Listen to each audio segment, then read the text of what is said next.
लो जी रजब भट्ट ਜਿਹੜਾ ਵੈ ਉਹ ਮਸ਼ਹੂਰ ਟਿਕਟਾਕਰ ਹੈ, ਯੂਟਿਊਬਰ ਹੈ।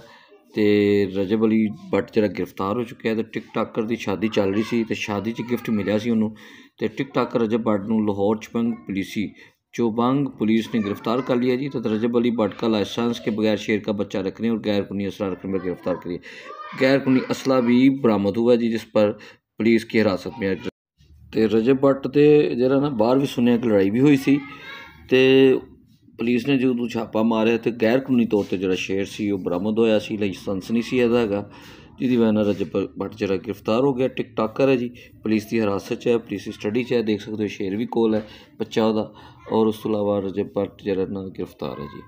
तो ये रजब भट्ट जो टिकटॉकर है, ਇਹਦੀ शादी सी, शादी 'ਚ गिफ्ट मिलने वाला ਜਿਹੜਾ शेर जी ਜਿਹੜੇ ਜ਼ਰਾਏ ਨੇ ਕਿ शेर ਬੱਚਾ ਮਿਲਿਆ ਸੀ ਜਿਹਨੂੰ गिफ्ट ਇਹਨੂੰ, ਤੇ ਜਿਹਦੀ ਬਣਾ ਦੇ ਉੱਤੇ ਜਿਹੜਾ ਨਾ ਗੈਰ ਕਾਨੂੰਨੀ ਤੌਰ 'ਤੇ ਸ਼ੇਰ ਨੂੰ ਰੱਖਣ 'ਤੇ ਲਾਇਸੈਂਸ ਨਾ ਹੋਣ ਦੀ ਵਜ੍ਹਾ ਜਿਹੜਾ ਨਾ ਰਜਬ ਭੱਟ ਜਿਹੜਾ ਟਿਕਟੋਕਰ ਯੂਟਿਊਬਰ ਜਿਹੜਾ ਇਹ ਪੁਲਿਸ ਦੀ ਕਸਟਡੀ 'ਚ ਗ੍ਰਿਫਤਾਰ ਕਰ ਲਿਆ ਅਤੇ ਉਹਦੇ ਖਿਲਾਫ ਕਾਰਵਾਈ ਸ਼ੁਰੂ ਹੋ ਗਈ ਜੀ।